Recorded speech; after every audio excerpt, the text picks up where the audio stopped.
Hello.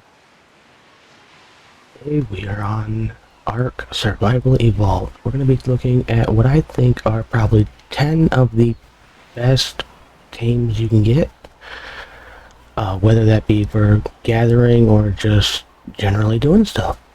So, first off, obviously, we got to go with Dodigarus, the OG rock collector. He gets a 75% weight reduction in stone, which is very helpful if you're building pretty much anything. There's so much stuff that uses stone.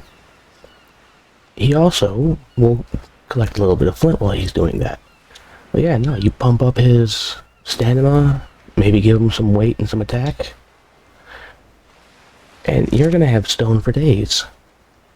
Stone for absolute days. The second one is a beaver.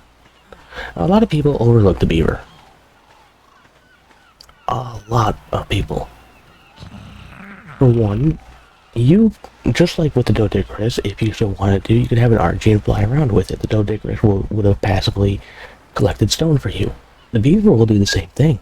You fly through a forest, the beaver's going to grab up all of that stuff. On top of that, he's a walking workbench. So you can sit there and, do some fighting, do some, whatever you need to do. Go over to your beaver and you repair your armor, or repair your axe, or, whatever you're using.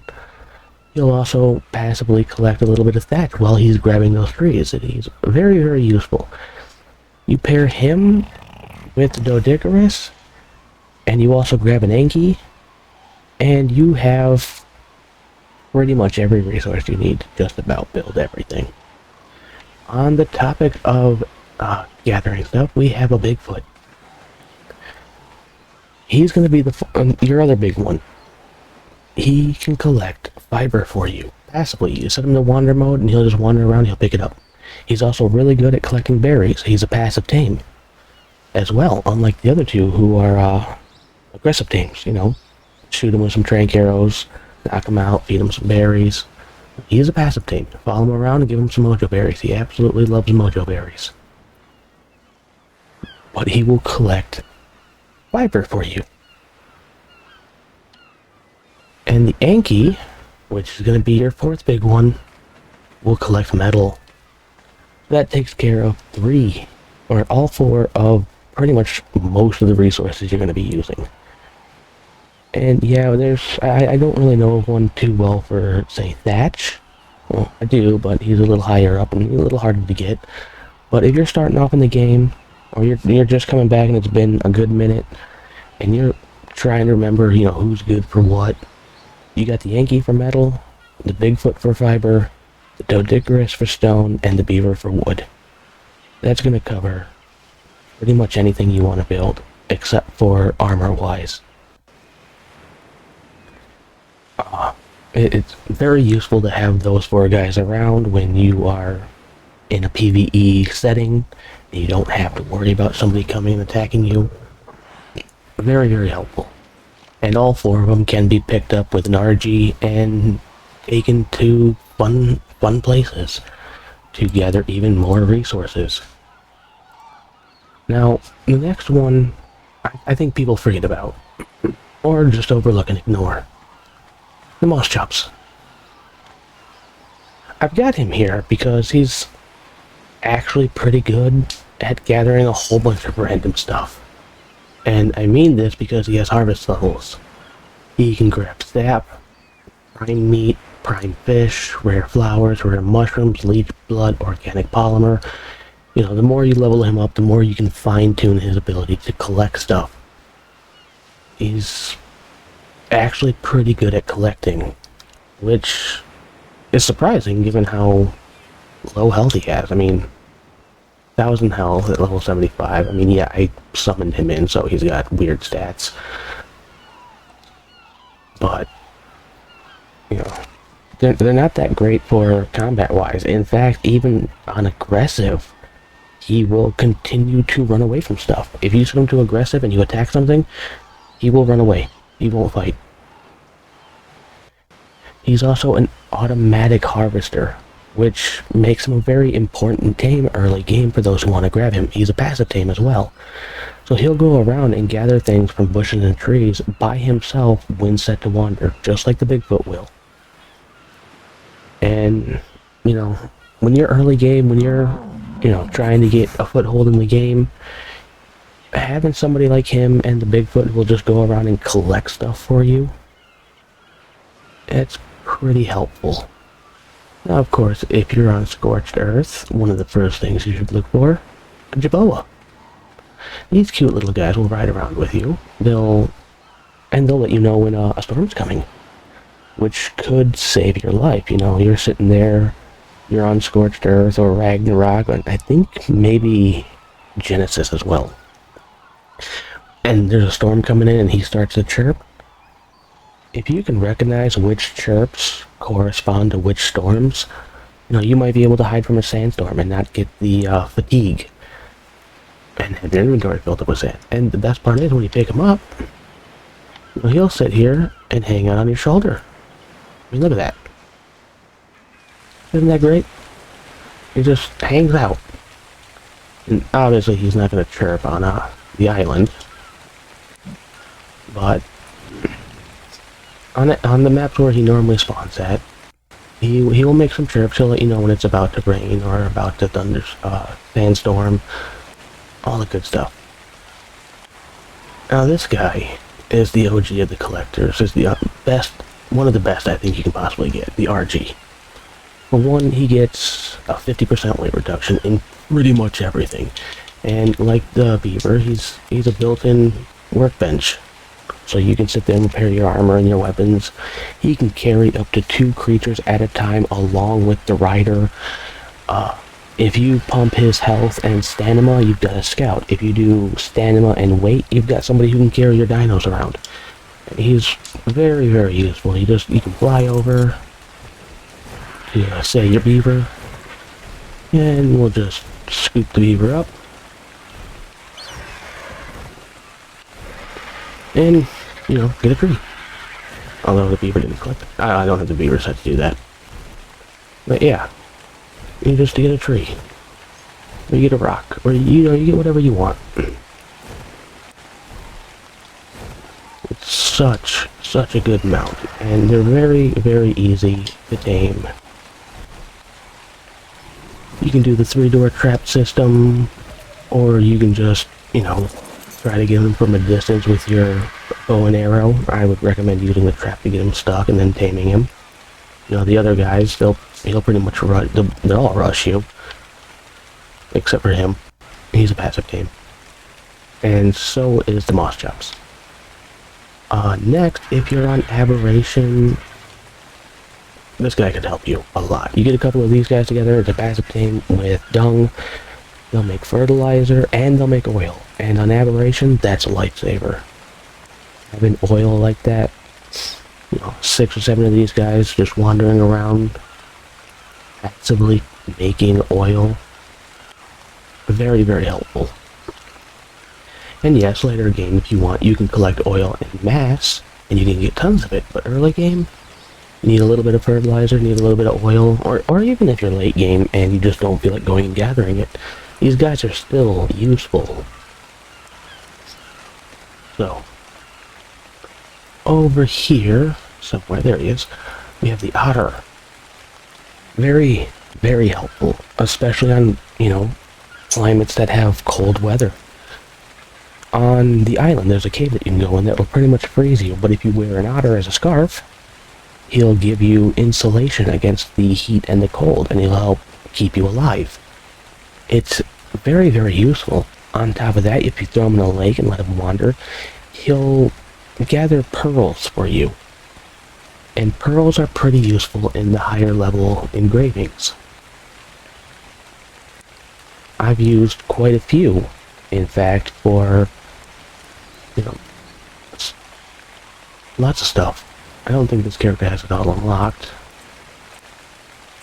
but I know some of the metal stuff definitely needs pearls.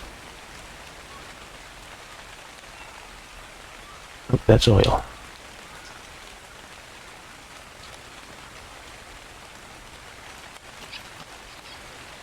Yeah, the electronics. Pretty much anything that uses electronics, you're gonna need pearls for. And he'll passively collect pearls for you if you let him wander around in a lake. Very, very, very useful, very, very helpful. Plus, if you've got him with a Dimetrodon, you know, you got 2 or 3 Dimetrodons, 2 or 3 Otters, and you throw a couple of eggs in there, they'll incubate the eggs for you as well, which is very helpful. It keeps you from having to make 30, 40 different AC units. You just use a couple of Otters, maybe a few Dimetrodons, you know, and then you can hatch whatever egg you want. And finally, up here we have probably one of the best ones you should go to. Obviously, he's going to be a little bit closer to mid-game, not by much. We have the Tickle Chicken, or if you want his actual name, it's like Therizinosaura. Yeah, there's Therizinosaura. Whatever. I can never say it. I call him the Tickle Chicken. That is what I call him. Is the Tickle Chick. Now, like the Moschops, when you level him up, you get advanced harvesting levels. You get the delicate harvesting, which lets you get stuff like fiber, thatch, I think hide, and then the powerful harvesting does like your prime meats and your normal meats and stuff like that. I could have it backwards. You'd have to double check on that one, but the fact that he can do that makes him a great gatherer. And he's got 2 different gathering abilities. One is when he does his little gentle gather, and then his other hard gather. And what did he get out from all that? Quite a bit of wood, a little bit of fiber, a little bit of thatch. That's just from one swipe. You know, if I had leveled him up, if I had put stuff into those extra harvest levels, I would have gotten a lot more. On top of that, you know, he has the capabilities to take on the bosses. DPS-wise, they're equal with Rex's, in my opinion. And you pair it with the veggie cake, and he will just be able to go forever. You sit there and you give him kibble and veggie cakes, and you take him to, like, say, the dragon. The dragon's not going to be able to apply its debuff. And for those who don't know, the dragon gives a debuff to predators. This is technically an herbivore. So all that potential, all that DPS, he's going to be delivering full force. I actually use an army of these guys to take on the broodmother. They're very, very helpful. They're excellent to have around. And the eggs that you don't use from them, you can then turn into kibble. Which, you know, it's great. It's absolutely great. Now for some honorable mentions.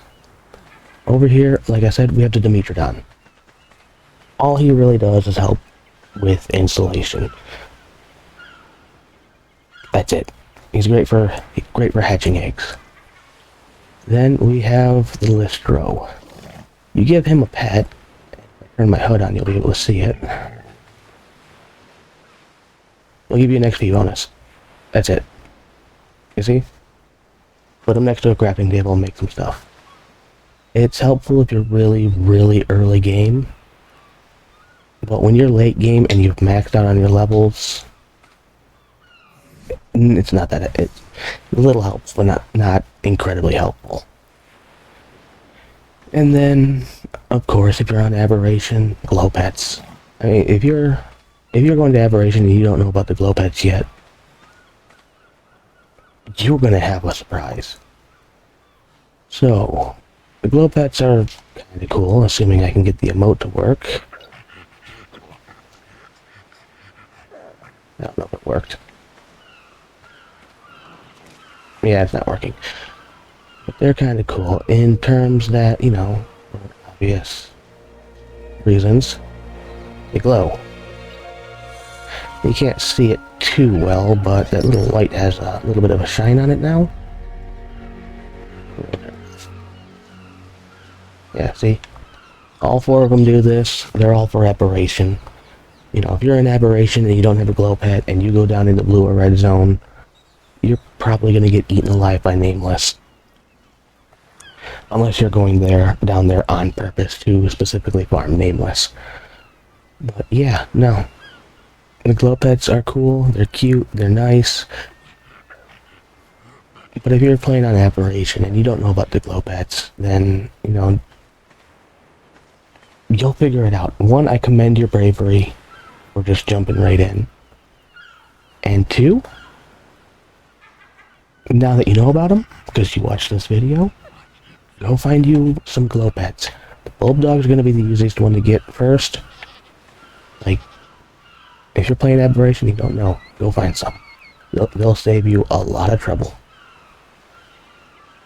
And with that, that is all the tames that I have right now to show.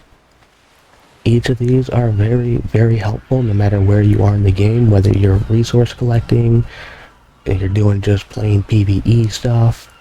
If you're trying to take on the bosses, you got the big guy up there. Obviously, he's a little later in. Most of these guys, they're very, very easy to get a hold of. They're very easy to tame. They don't require too much work or effort. I mean, the Mosschop is going to be your first one, because he takes random stuff to tame. Sometimes you'll find one that wants mojo berries, sometimes you'll want one that finds veggie cake. It really depends on your luck. It's RGN. He's the worst one. But other than that, yeah, that is everything. If there is one that you think that should be on this list that's not, you know, comment down below. Let me know what you guys think. If there's ones that you think just shouldn't be on this list at all, well, let me know down in the comments. You know, I've been playing Ark for a while, and these are ones that I find help me the most. And I play mainly PvE. And that's what we're kind of looking at here. It's PvE, building up a base, and getting your stuff. If you found this helpful or you liked the video, you know, hit like, hit subscribe, comment down below for fun. I do read the comments. I do appreciate all the likes that and subscribes that you guys do. You know, thank you for watching, and goodbye.